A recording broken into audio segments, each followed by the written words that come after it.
el pensar psicológico y la mente interior.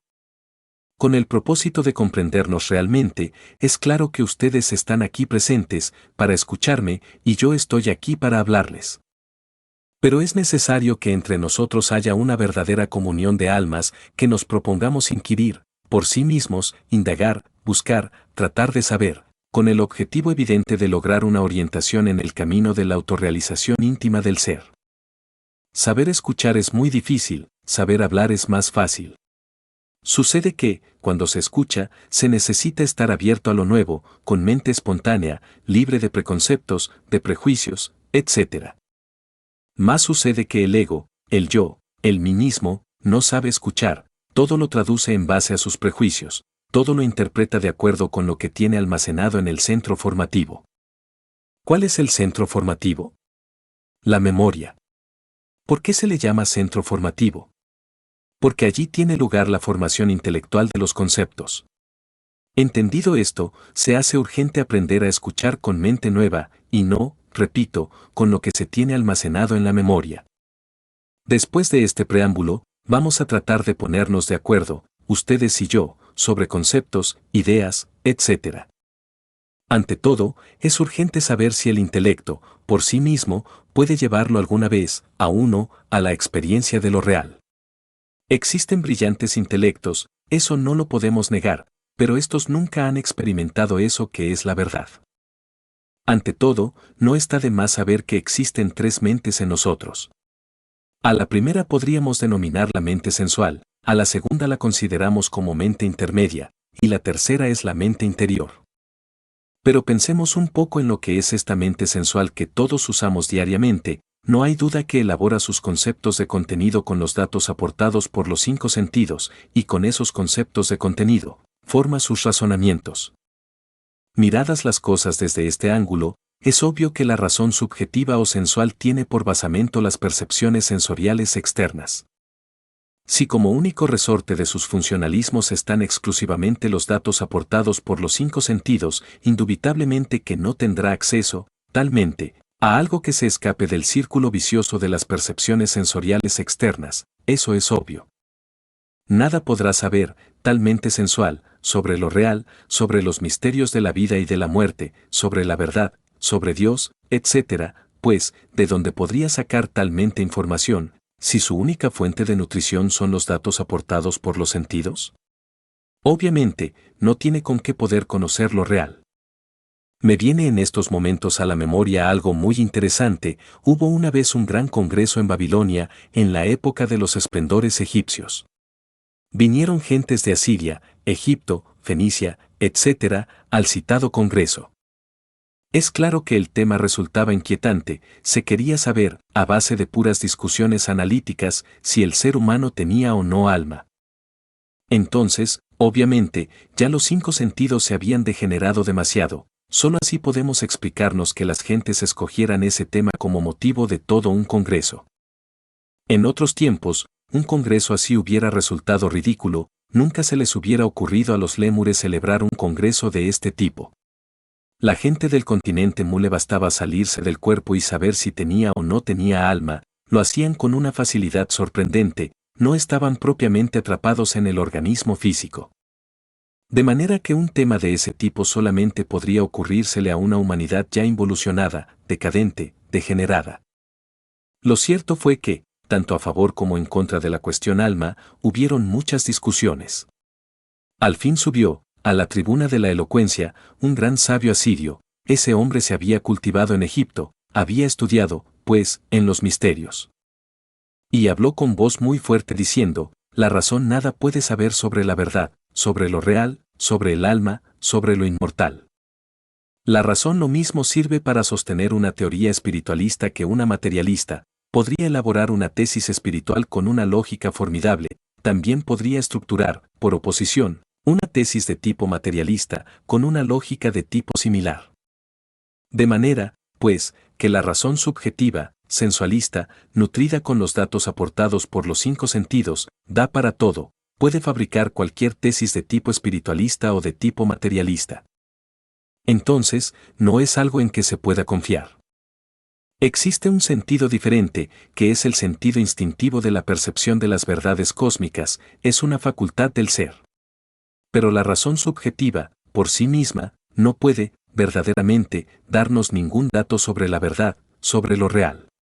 Nada puede saber la razón sensualista sobre los misterios de la vida y de la muerte. Así habló aquel sabio, y dijo aún más: ustedes me conocen, tengo prestigio ante ustedes, saben muy bien que vengo de Egipto, no ignoran que mi vida ha sido de estudio, y mi mente sensualista no podría aportar datos sobre lo real. Así habló aquel hombre, y concluyó diciendo: ustedes no pueden saber con su racionalismo nada sobre la verdad, sobre el alma o sobre el espíritu, porque la mente racionalista no puede saber nada de esas cosas. Bueno, habló aquel hombre con mucha elocuencia y luego se retiró, se apartó definitivamente de todo escolasticismo, prefirió dejar a un lado el racionalismo subjetivista y permitir o desarrollar en sí mismo, mejor dijéramos, aquella facultad del ser ya citada por mí, que se conoce como percepción instintiva de las verdades cósmicas. Facultad que otrora tuviera la humanidad en general, pero que se atrofió conforme el yo psicológico, el mí mismo, el sí mismo, se fue desarrollando. Aquel sabio asirio, educado en Egipto, dicen que apartado de toda escuela, se fue, pues, a cultivar la tierra y a confiar, exclusivamente, en esa prodigiosa facultad del ser conocida como percepción instintiva de las verdades cósmicas. Pero vamos aún un poco más lejos, hay una mente diferente a la mente sensual. Quiero referirme, en forma enfática, a la mente intermedia. En esa mente intermedia encontramos las creencias religiosas de todo tipo. Obviamente, los datos aportados por las religiones, al fin y al cabo, tienen cabida en la mente intermedia. Y por último existe la mente interior, esto es algo que debemos esclarecer. La mente interior, en sí misma y por sí misma, funciona exclusivamente con los datos aportados por la conciencia del ser. La mente interior no podría jamás funcionar sin esos datos que proporciona la conciencia interior del ser. He ahí las tres mentes. La mente sensualista, en el Evangelio, es conocida, con todas sus teorías y demás, como la levadura de los saduceos. Jesús el Cristo advierte diciendo: cuidaos de la levadura de los saduceos, es decir, de las doctrinas materialistas, ateístas, como la dialéctica marxista. Ese tipo de doctrinas corresponde exactamente a la doctrina de los saduceos, de la que habla el Cristo. Mas también advierte el Señor de perfección sobre la doctrina de los fariseos. Esta doctrina de los fariseos corresponde a la mente intermedia. ¿Quiénes son los fariseos? Son aquellos que asisten a sus templos, o a sus escuelas, o religiones o sectas, etc., para que todos los vean, escuchan la palabra, pero no la hacen dentro de sí mismos. Son como el hombre que se mira en un espejo y da la espalda y se va. Únicamente asisten para que otros los vean, pero nunca trabajan sobre sí mismos, y eso es gravísimo. Tales gentes se contentan con las meras creencias, no les interesa la transformación íntima. Total, pierden su tiempo miserablemente y fracasan. Cuidémonos, pues, de la levadura de los saduceos y de los fariseos, y pensemos en abrir la mente interior. ¿Cómo la abriremos? Pues sabiendo pensar psicológicamente. Ustedes aquí reciben clases para el pensar psicológico. Si uno aprende a pensar psicológicamente, logra al fin abrir la mente interior. La mente interior, repito, funciona con los datos de la conciencia superlativa del ser. Entonces experimenta, gracias a eso, la verdad de los diversos fenómenos de la naturaleza. Con la mente interior abierta, podemos nosotros hablar, por ejemplo, sobre la ley del karma, ya no por lo otros digan o dejen de decir, sino por experiencia directa. También, con la mente interior abierta, quedamos suficientemente preparados para hablar sobre la reencarnación, o sobre la ley del eterno retorno de todas las cosas, o sobre la ley de la transmigración de las almas, etc. Pero repito, ya no basados en lo que leímos o en lo que escuchamos de algunos autores, sino en lo que por sí mismos experimentemos, en forma real, directa, eso es obvio. Don Immanuel Kant, el filósofo de Königsberg, hace pues una distinción clara entre la crítica de la razón práctica y la crítica de la razón pura. No hay duda de que la razón subjetiva, racionalista, jamás podría aportarnos nada que no perteneciese al mundo de los cinco sentidos. El intelecto, por sí mismo, es racionalista y subjetivo.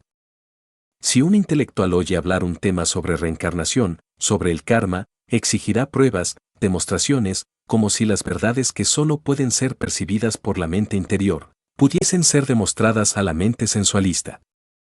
Exigir pruebas sobre eso en el mundo sensorial externo equivale tanto como exigirle a un bacteriólogo que estudie los microbios con el telescopio, o como exigirle a un astrónomo que estudie astronomía con un microscopio. Las pruebas, las exigen, pero las pruebas no se les puede dar a la razón subjetiva, porque la razón subjetiva o sensualista no tiene que ver nada con aquello que no pertenezca al mundo de los 5 sentidos. Y temas como el de la reencarnación, el karma, la vida post-mortem, etc. son, de hecho, exclusividad de la mente interior, jamás de la mente sensual. A la mente interior sí se le puede demostrar, pero ante todo se exige del candidato a una demostración que haya abierto su mente interior. Si no la ha abierto, ¿cómo haríamos para hacerle una demostración de ese tipo? Obviamente, aquello sería imposible, ¿verdad? Visto esto con claridad, conviene que ahondemos ahora un poco en la cuestión de facultades. El intelecto, por sí mismo, es una de las facultades más toscas en los niveles del ser. Si queremos volver todo intelecto, jamás llegaremos a la aprehensión de las verdades cósmicas.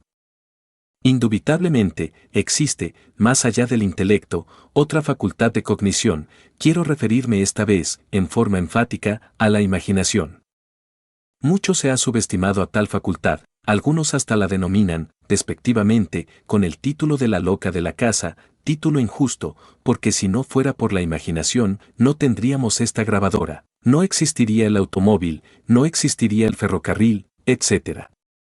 El sabio que quiere hacer un invento, deberá primero imaginárselo, y luego plasmar su invento en el papel. El arquitecto que quiere hacer una casa, tendrá primero que imaginarla, y después la podrá trazar en un plano. De manera que la imaginación ha permitido crear todo invento. No es, pues, algo despreciable. Que hay varias clases de imaginación, no lo podemos negar. La primera podríamos denominarla nosotros imaginación mecánica. Tal tipo de imaginación es la mismísima fantasía. Obviamente, ella está constituida con los desechos de la memoria, no sirve y es hasta perjudicial. Más existe, en verdad, otro tipo de imaginación, esta es, en realidad, la imaginación intencional, o sea, la imaginación consciente. Obviamente la misma puede desarrollarse espléndidamente y darnos acceso al ultra de todas las cosas. La naturaleza misma posee imaginación, eso es obvio.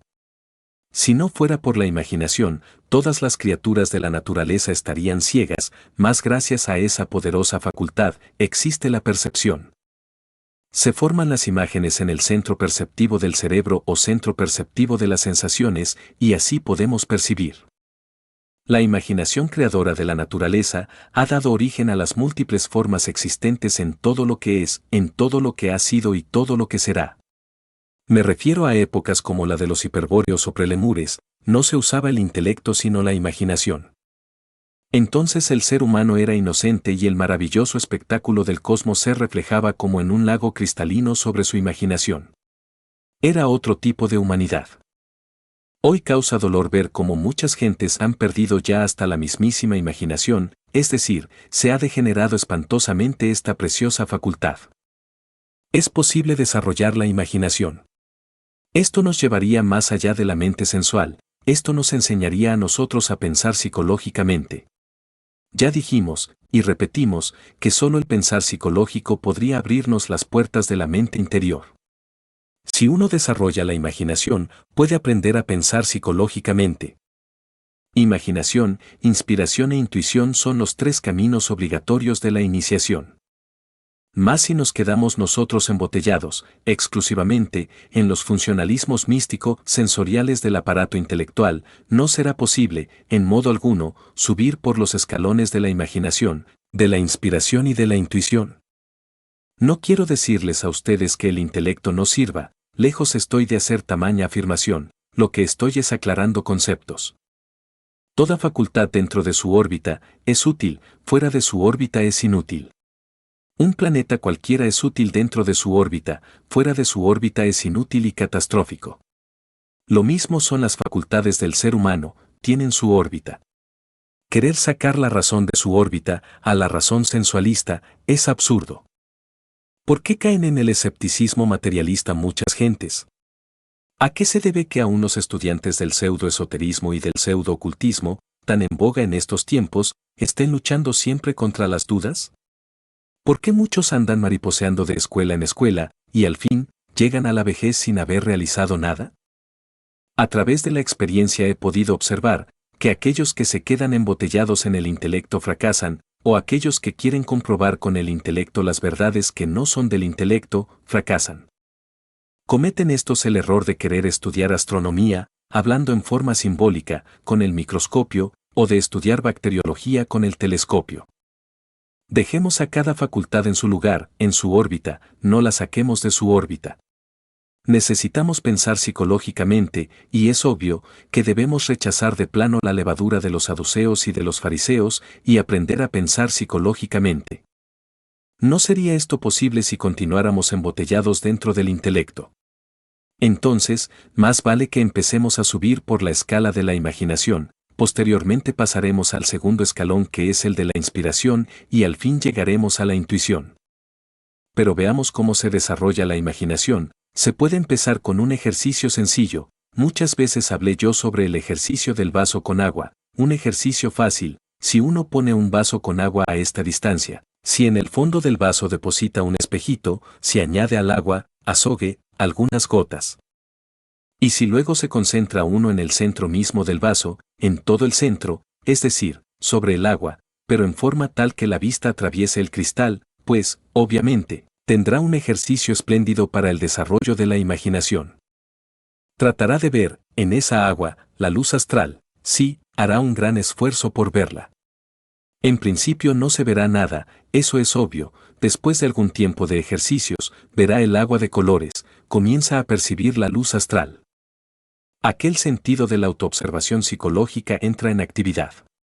Y mucho más tarde, si pasa un carro por la calle, por ejemplo, verá en el agua una cinta de luz y verá el carro caminando por esa cinta de luz.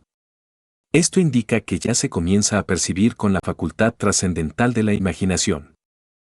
Por último, llegará el día en que ya no necesitará para nada del vaso con agua para ver, sino que se verá el aire de distintos colores, verá el aura de las gentes. Bien sabemos que cada persona carga un aura de luz a su alrededor.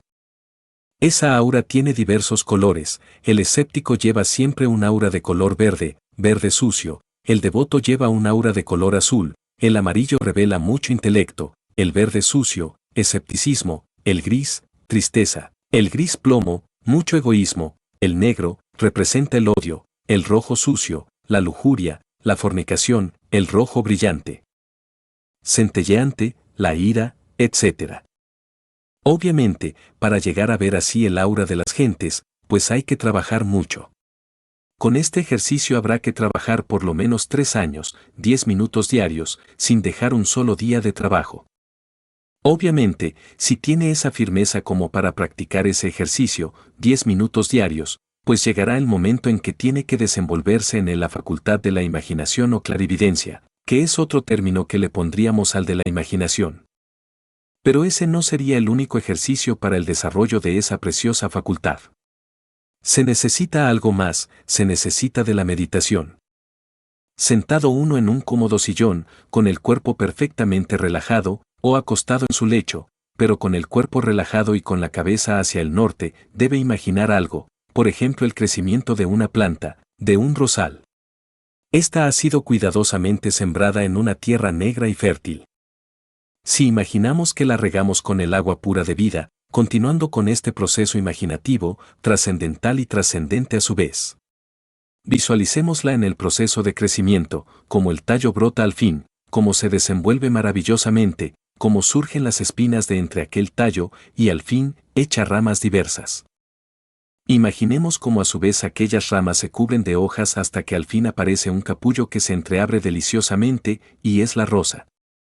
En el estado de mantella, como dijeran los iniciados de Eleusis, hablando a lo griego y tal vez hasta lo órfico, diríamos que conviene hasta sentir en sí mismos el aroma delicioso que se escapa de entre los pétalos rojos o blancos de la preciosa rosa.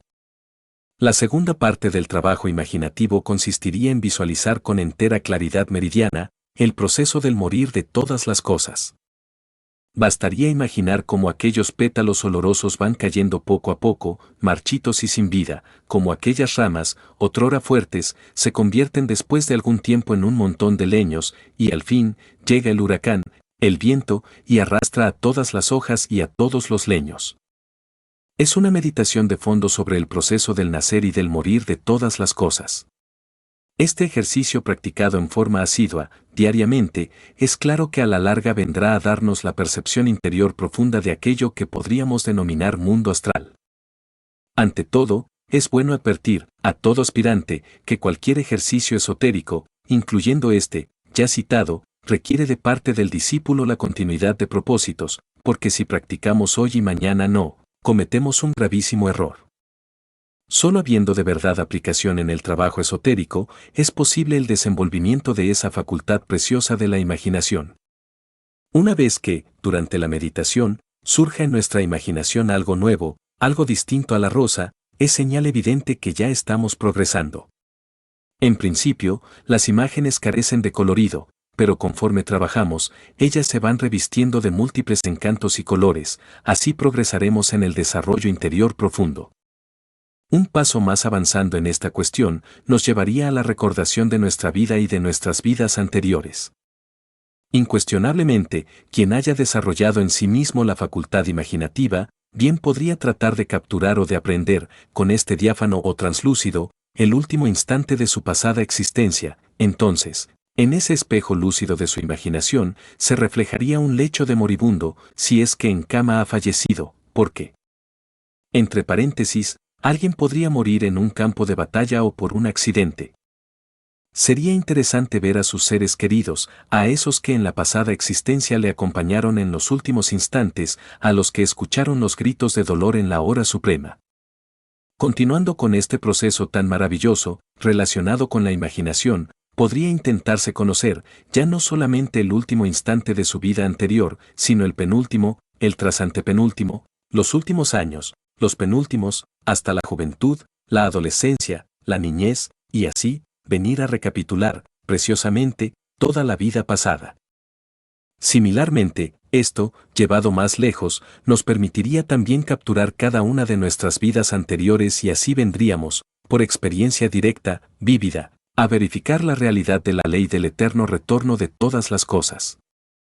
Mas no es el intelecto, precisamente, el que puede verificar esas realidades. Con el intelecto podemos discutir tal tema o afirmarlo, o negarlo, pero eso no es verificación. Así pues, los invito a ustedes a la comprensión. La imaginación les abrirá las puertas de los paraísos elementales de la naturaleza. Si con la imaginación tratamos de percibir un árbol, si meditamos en él mismo, veremos que está compuesto de multitud de pequeñas celulosas, percibiremos su fisiología, sus raíces, sus frutos. Mas también lograremos ahondar un poco más y ver, directamente, la vida íntima del árbol. No hay duda de que éste posee eso que podríamos denominar esencia o alma. Cuando uno, en estado de mantella o samadhi, o éxtasis, o arrobamiento, percibe la conciencia de un vegetal, descubre, con claridad perfecta, que ésta es, ciertamente, una criatura elemental, una criatura que tiene vida, no perceptible para los 5 sentidos, no perceptible para la capacidad intelectiva. Excluida completamente del terreno místico sensorial, mas sí perfectamente perceptible para el translúcido. Interesante resulta que en pasos posteriores se puede llegar a conversar, a platicar con ese elemental. Obviamente, la cuarta vertical posee sorpresas insólitas. Indubitablemente el Edén de que nos habla la Biblia es la misma cuarta dimensión de la naturaleza, el paraíso terrenal es la cuarta coordenada, los campos elíseos, la tierra prometida donde los ríos de agua pura de vida, manan leche y miel. Es precisamente la cuarta dimensión de nuestro planeta Tierra. La imaginación creadora, el translúcido, el espejo mirífico del alma, bien desarrollado con eficiencia idónea, mediante reglas esotéricas exactas, indubitablemente nos permite la verificación de lo que aquí estoy afirmando en forma enfática. Así pues, yo les invito a ustedes claramente al análisis superlativo de todo esto. Yo les invito al desarrollo de esa facultad cognoscitiva conocida siempre como imaginación. Es una facultad extraordinaria.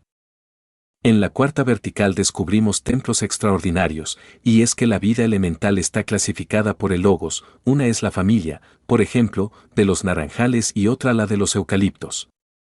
Para cada familia vegetal existen templos de la naturaleza.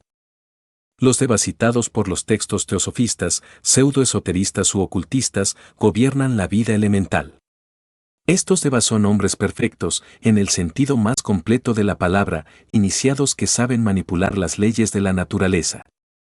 La imaginación creadora le permite a uno, pues, verificar por sí mismo, que la Tierra no es un organismo muerto, algo rígido, una costra física desprovista de vida. La imaginación creadora le permite a uno saber, por sí mismo, que la Tierra es un organismo vivo. Me viene en estos momentos a la memoria la afirmación aquella neoplatónica de que el alma del mundo está crucificada en la Tierra. Esa alma del mundo es un conjunto de almas, un conjunto de vidas que palpitan y tienen realidad. Para las gentes hiperbóreas, los volcanes, los mares profundos, las vetas de los metales, las gargantas de las montañas, el huracanado viento, el fuego flamígero, las fieras rugientes o las aves, no eran sino el cuerpo de los dioses. No veían aquellos hiperbóreos en la tierra, algo muerto, para ellos el mundo era algo vivo, un organismo que tenía vida y la tenía en abundancia. Entonces se parlaba en el orto purísimo de la divina lengua, que como un río de oro corre bajo la selva espesa del sol. Aquel que sabía tañer la lira, arrancaba de la misma las más extrañas sinfonías. Todavía, por esos tiempos, no había caído sobre el pavimento del templo la lira de Orfeo hecha pedazos. Esos eran otros tiempos, esa era la época de la antigua Arcadia, cuando se rendía culto a los dioses de la aurora y cuando se festejaba cada nacimiento con fiestas místicas trascendentales. Si ustedes desarrollaran en forma eficiente la facultad de la imaginación, no solamente podrían recordar sus vidas anteriores, sino comprobar, en forma específica, lo que aquí, con claridad completa, estoy expresando didácticamente. Mas, la imaginación en sí misma y por sí misma, no es más que el primer escalón, un segundo escalón más elevado, nos lleva a la inspiración. La facultad de la inspiración nos permite platicar, cara a cara, con toda partícula de vida elemental. La facultad de la inspiración nos permite sentir, en nosotros mismos, el palpitar de cada corazón. Imaginemos por un momento, nuevamente, el ejercicio del rosal. Si después de todo, si concluido el meditar en el nacer y en el morir del mismo, desaparecidos los leños y los pétalos de la flor, queremos saber algo más, necesitamos de la inspiración. Ha nacido la planta, ha dado frutos, ha muerto, y después de todo, ¿qué? Entonces necesitamos de la inspiración para saber cuál es el significado de ese nacer y de ese morir de todas las cosas. La facultad de la inspiración es todavía más trascendental y necesita un gasto de energía mayor. Se trata de dejar a un lado el símbolo sobre el cual hemos meditado, se trata de capturar su significado interior. En esto se necesita de la facultad de la emoción, el centro emocional. El centro emocional viene, pues, a valorizar el trabajo esotérico de la meditación. El centro emocional nos permite sentirnos inspirados, y luego, inspirados, conoceremos el significado del nacer y del morir de todas las cosas. Con la imaginación podríamos verificar la realidad de la existencia anterior, con la inspiración podríamos capturar el significado de tal existencia, su motivo, su causa, su porqué. La inspiración, pues, está un paso más allá de la facultad de la imaginación creadora.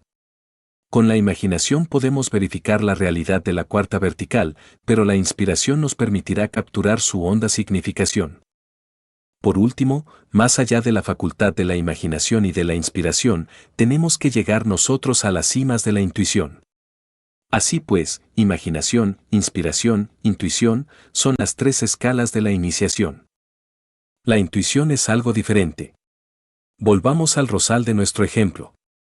Indubitablemente, con el proceso de la imaginación, durante el ejercicio esotérico trascendental y trascendente, hemos visto los procesos, hemos visto cómo creció el rosal, cómo dio frutos, y por último, cómo murió, se convirtió en un montón de leños. La inspiración nos permitirá conocer el significado de todo eso, pero la intuición nos llevará a la realidad espiritual de eso, entonces penetraremos, con esa preciosa facultad superlativa, en un mundo exquisitamente espiritual, nos encontraremos, cara a cara, no solo con el elemental, visto con la imaginación, el elemental del rosal, sino aún más, nos encontraremos con la chispa virginal, o la mónada divinal, o partícula ígnea suprema del rosal, penetraremos en un mundo donde hallaremos a los Elohim creadores, citados por la Biblia mosaica o hebraica, veremos a toda la hueste creadora del ejército de la palabra, es decir, hallaremos al demiurgo creador del universo. Es esa intuición la que nos permitirá platicar cara a cara con los arcangeloi, con los tronos, y ya no serán para nosotros una mera especulación o creencia, sino una realidad palpable, manifiesta. La intuición podrá permitirnos el acceso a las regiones superiores del universo y del cosmos. Por medio de la intuición podremos estudiar cosmogénesis, antropogénesis, etc. La intuición nos permitirá penetrar en los templos de la fraternidad universal blanca, en los templos de los Elohim o Prajapatis, o Kumarás, o tronos. La intuición nos permitirá conocer la génesis de nuestro mundo. Con la intuición podremos asistir a la aurora misma de la creación, saber, no por lo que haya dicho alguien, sino por vía directa, cómo surgió este mundo de entre el caos, en qué forma fue creado, de qué manera hizo aparición dentro del concierto de los mundos.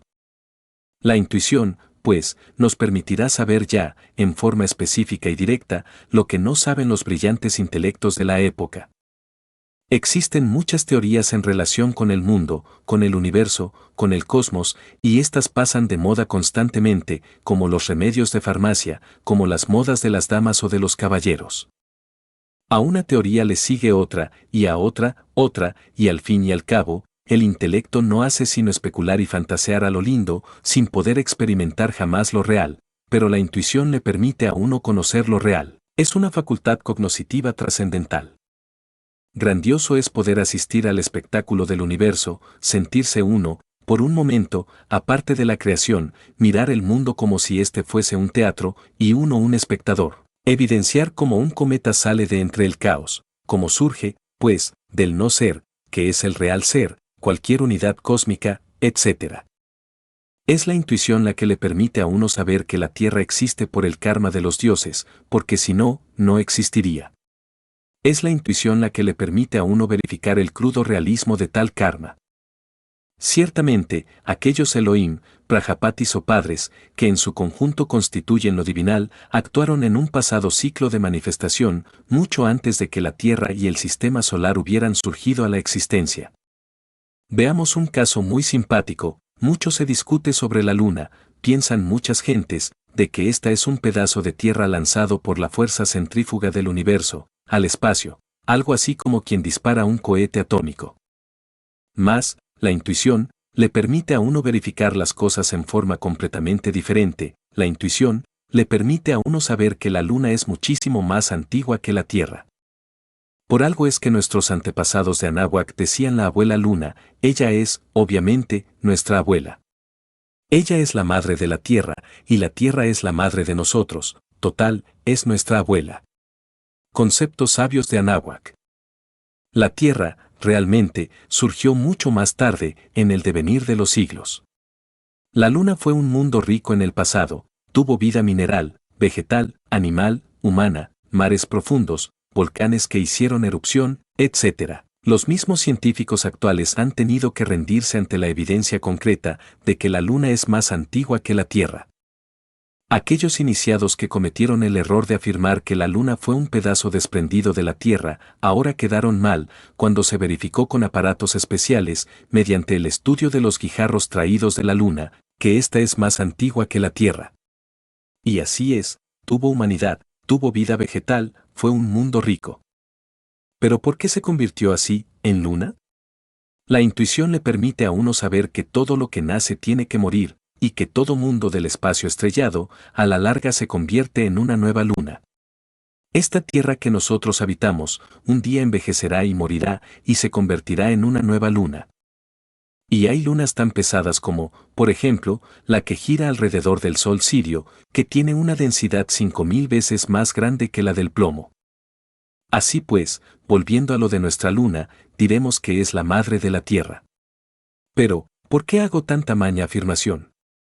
Por medio de la intuición vemos cómo después de que aquella vieja luna, nuestra abuela, murió, el ánima mundi lunar, crucificada en aquel satélite, se sumergió entre el seno del eterno Padre Cósmico Común, el Absoluto, y cuando llegó una nueva época de manifestación, después de un largo intervalo, cuando llegó, dijéramos, un gran día de actividad, esa madre luna, esa ánima mundi reconstruyó un nuevo cuerpo, se reencarnó, formó su nuevo cuerpo, que es esta tierra.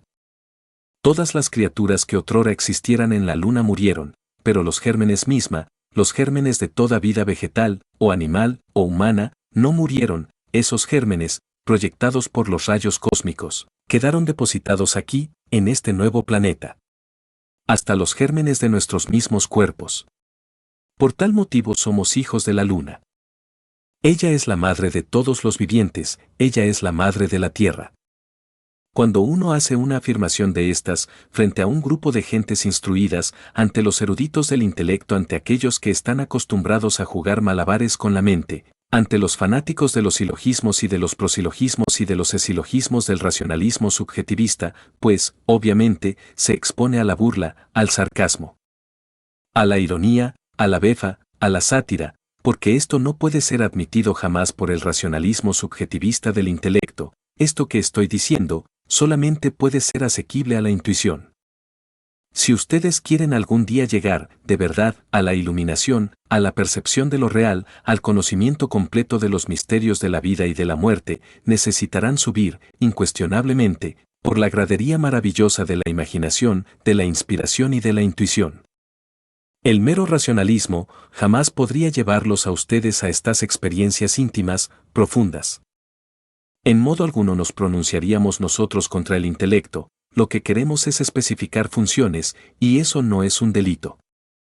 Indubitablemente, el intelecto es útil dentro de su órbita, fuera de órbita, repito lo que ya dije al empezar esta plática, resulta inútil.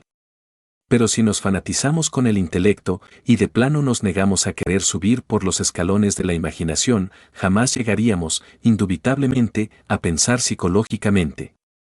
Quien no sabe pensar psicológicamente queda atrapado, con exclusividad absoluta, por lo místico sensorial, y hasta puede convertirse, de hecho, en un fanático de la dialéctica marxista. Solo el pensar psicológico abrirá la mente interior, eso es obvio. Quien ha subido por los escalones de la inspiración y de la intuición, indubitablemente, de hecho, ha abierto las puertas maravillosas de la mente interior, surgen los intuitos desde adentro. Se expresan a través de la mente interior, es decir, la mente interior sirve de vehículo a los intuitos. Esta mente interior es la misma razón objetiva, especificada claramente por un Gurdjieff o por un Ouspensky, o por un Collins, o por un Nicole. Poseer razón objetiva es haber abierto la mente interior, y la mente interior funciona exclusivamente con los intuitos, con los datos del ser, de la conciencia, de lo superlativo, de lo étnico, de aquello que es trascendental y trascendente en nosotros, y no de otro modo. Bien, habiendo planteado este tema, queda abierta la discusión. El que quiera preguntar algo puede preguntarlo con la más entera libertad, el que no esté de acuerdo, puede refutar libremente, porque aquí hay libertad de palabra para todos. De manera. Puedes tomar la palabra. Estudiante. Maestro, me gustaría saber si existe alguna diferencia entre intelecto y mente.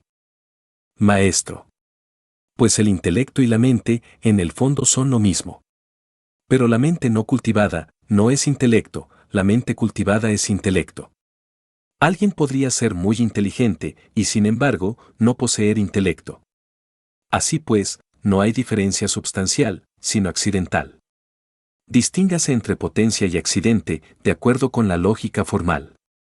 A ver, no teman, pregunten, para que vayamos nosotros aclarando puntos. A ver, toma la palabra. Estudiante. Venerable maestro, yo quisiera saber qué es la transmigración de las almas. Maestro. Bueno, con mucho gusto, pero nos hemos salido del temario. Estudiante. Maestro. Bueno, la transmigración de las almas, o la famosa metempsicosis de Pitágoras. Precisamente, en este momento que tú haces esa pregunta, me viene a la memoria un caso interesante. Algún día, por esas calles de Atenas, ladró un perro, no solamente ladró, sino chilló también y aulló. Bueno, lo cierto fue que Pitágoras andaba por ahí, junto con sus discípulos. Enojado, uno de sus discípulos le dio de patadas al pobre can, entonces el sabio le reprendió, diciendo, no golpees a ese animal, porque en él he reconocido el alma de un amigo mío que murió hace tantos años. Algo insólito, diría, ¿verdad? Y merece que se explique todo eso. Krishna enseñaba la doctrina de la transmigración de las almas, era lo mismo que la metempsicosis de Pitágoras. Vale la pena explicarlo, y explicarlo de verdad. Sucede que, todo ser humano, o todo humanoide, para hablar más claro, posee en sí mismo eso que podríamos denominar ego animal.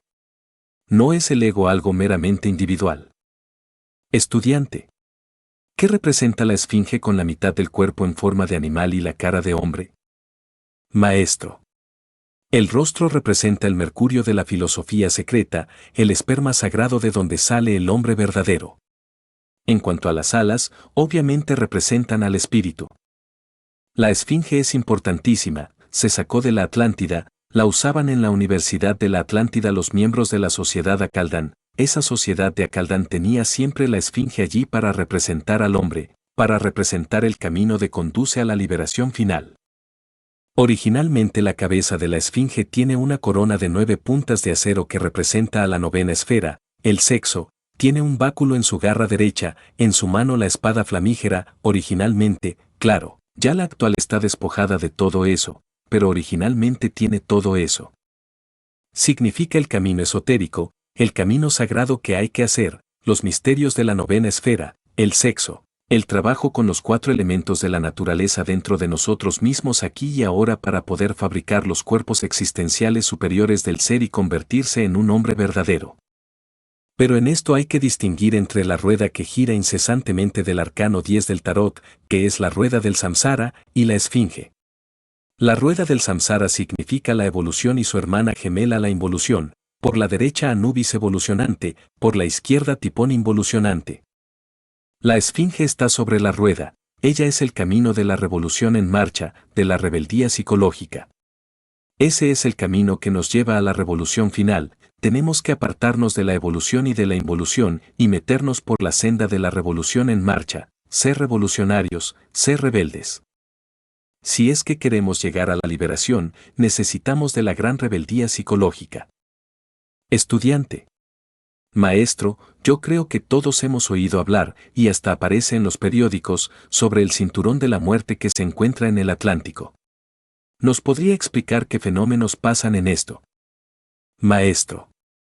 El triángulo aquel que hay por ahí en las Antillas, en el Atlántico, hay una zona donde muchos aviones se han perdido, penetran con facilidad en la cuarta vertical. En tales casos es una perforación muy natural por donde en muchas épocas se han metido en la cuarta vertical. La cuarta vertical está perforada, es muy natural eso, en esa zona hay perforaciones, por eso muchas gentes, navíos, se han perdido en esa zona, se sumergen dentro de la cuarta vertical, siguen viviendo en la cuarta vertical. Estudiante. ¿No hay forma de salir? Maestro. Pues mejor ni salir de ahí, ¿para qué? Estudiante. ¿Con el cuerpo físico? Maestro. Con cuerpo de carne y hueso y todo, no te vayas a meter por ahí. Ahora, si tú quieres ir a vivir en la cuarta vertical, te aconsejo que vayas. Estudiante. ¿No dice usted que es mejor no salir? Maestro. Bueno, es dificilón, porque después que la cuarta vertical se lo traga a uno, pues es mejor si se queda viviendo allí y quien vive en la cuarta vertical, vive bien. Allá puede comer, puede dormir, se puede vivir lo mismo, normal, iluminados por la luz del sol, se encuentra con que allá hay razas humanas, la gente no vive solamente aquí, hay mucha gente que vive en la cuarta vertical. Hay una raza muy hermosa sobre todo, que me ha gustado mucho.